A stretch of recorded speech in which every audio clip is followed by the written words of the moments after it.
এখন অন্য নেশা করেন যাতে তুমি আমি বুঝতে না পারি, গন্ধ না পাই। কিছু করার ক্ষমতা নেই, গন্ডগোল পাকানোর গোসাই। আরে লজ্জা করে না তো? এটা মেয়ে, এটা সাধারণ মেয়ে, সে কিনে তো কিভাবে মাত করে দিল, বলে দিল তুই দোষী, তুই সব গণনা করেছিস, তুই কিচ্ছু করতে পারলি না। বাবা, আমার পর তোকেই তো সবকিছু কন্ট্রোল করতে হবে। তার জন্য কি দরকার? একটা মাথা। হ্যাঁ, আচ্ছা একটা কথা বলতো, তুই কি আমার ছেলে? ছাড়ো না, যা হওয়ার তা হয়ে গেছে, ছাড়ো। যাওয়ার হয়ে গেছে মানে? এরপর ওকে রাস্টিকেট করে দিলে কি হবে সেটা বুঝতে পারছো? মান সম্মান বলে কিছু থাকবে আমার? এমনিতেই তো আড়ালে আবডালে সব বলা বলি করে, আমি নাকি আমার ক্ষমতা প্রয়োগ করে টাকা পয়সা খরচ করে কলেজে ঢুকিয়েছি। এরপর যদি ওকে বের করে দেয় কি হবে? ছি, ছি, ছি, ছি, ছি, ছি। সেটাই তো কাকু, ওর মান সম্মান গেল তাতে কার কি এসে যায়, আর ওকে কেই বাঁচেনি। কিন্তু তোমার মান সম্মানটাই তো আসল, বলো। তোমার এত বড় বড় লোকজনের সাথে ওঠা বসা, মিনিস্টারদের সাথে ওঠা বসা, ওকে কলেজ থেকে বার করে দেবে? না না, এটা হতে পারে না। তাছাড়া তোমার এত ক্ষমতা থাকতে ওকে বার করে দেবে বলো, সেটা হতে পারে? আর এমন কিছু তো, মানে এমন বড় কিছু ঘটনা তো ঘটায়নি, বলো। আমি মানছি একটু বাড়াবাড়ি করে ফেলেছে, কিন্তু দেখো, যদি শহরের কেউ হতো না, তাহলে এরকম ভাবে সিন ক্রিয়েট করতোই না, রিয়াক্ট করতোই না। ময়না তো একটু অন্যরকম, একটু গাইয়া সরল, সেই জন্যই এরকম করেছে। তাছাড়া অয়ন কিভাবে জানবে তুমি বলো যে ওরকম কিছু একটা খেয়ে প্রফেসরের নামে ওরকম কথা বলবে? ওরা তো একটু র্যাগ করতে গেছিল, এইটুকু কারণের জন্য ওকে এত বড় শাস্তি পেতে হবে? আর তুমি বা কেন গিয়ে ম্যানেজমেন্টের সামনে হাত জোড় করবে? তোমার ভাইটিকে বাঁচানোর জন্য। বলছি, তুমি ময়নাকে দিয়ে যা করানোর করাও না, তুমি তোমার মতো করে ময়নাকে বোঝাও। ও যাতে প্রিন্সিপালের কাছে গিয়ে বলে যে অয়নের নামে ওর কোনো অভিযোগই নেই। নেই মানে? অভিযোগ তো পড়ে বসে আছে। আরে বাবা, সে তো তেমন কোনো ব্যাপার নয়। ধানসিঁড়ি যদি একটু বুঝিয়ে বলে যে ওর আমার উপর আর কোনো রাগ নেই, আর ও আমার কোনো ক্ষতি করতে চায় না, তাহলে ম্যানেজমেন্ট নিশ্চয়ই বুঝতে পারবে, ওরা ওর কথা শুনবে। আর হ্যাঁ, এটা ঠিক যে ও মহান হয়ে যাবে, কিন্তু বাবা, ওর সামনে তোমাকে হাত জোড় করতে হবে না।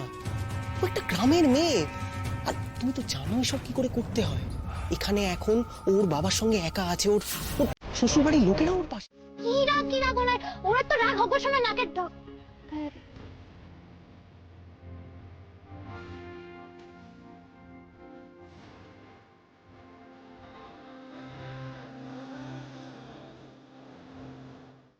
রাগ করছিল কেন?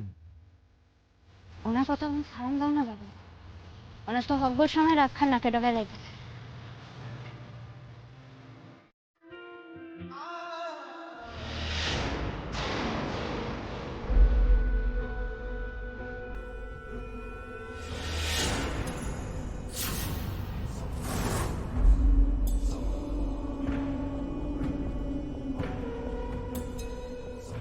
তুমি ধানসিঁড়ি তো?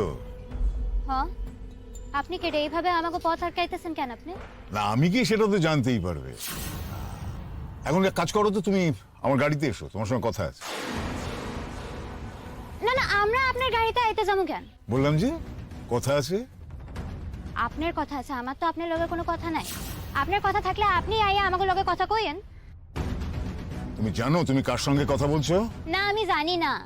আমি তো জিগাইলাম আপনারে, আপনি কে? আপনি তো আমার উত্তর দিলেন না। আপনি কে? ময়না, কি হইতেছে?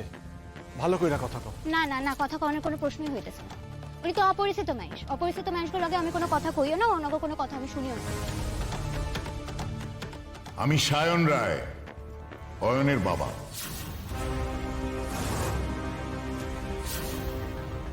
পরিচয় পেলে তো? এবার গাড়িতে এসো। এই যে আপনি আসুন। আচ্ছা চল। না, আমরা যাবো না। আইতে হইলে আপনি নিজে নাই মায়, আমরা তো যাবো না।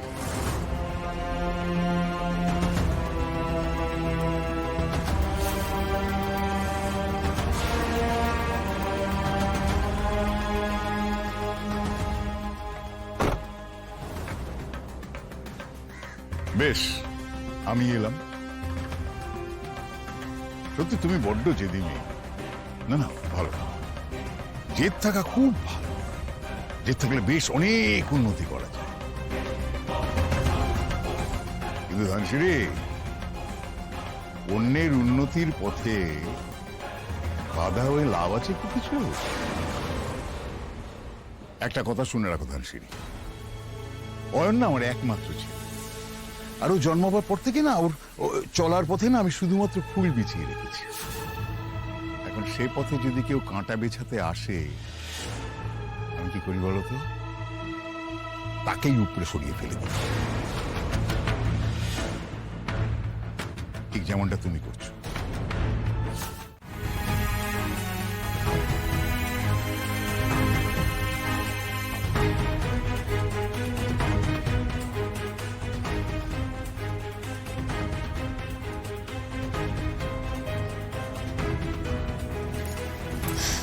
আইতেছি স্যার।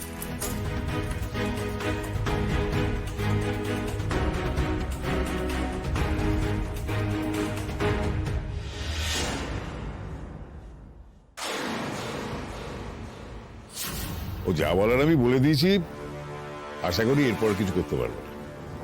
বাবা, ধানসিঁড়ি কিন্তু সহজ মেয়ে নয়। ও, তুমি তাহলে জানতে সে কথা? তাহলে ওর পেছনে উঠে পড়ে লাগতে গেলে কেন বাবা?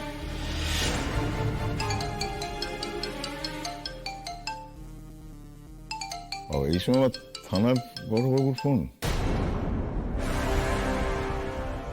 হ্যালো স্যার, ধানসিঁড়ি আপনার নামে ডায়েরি করেছে।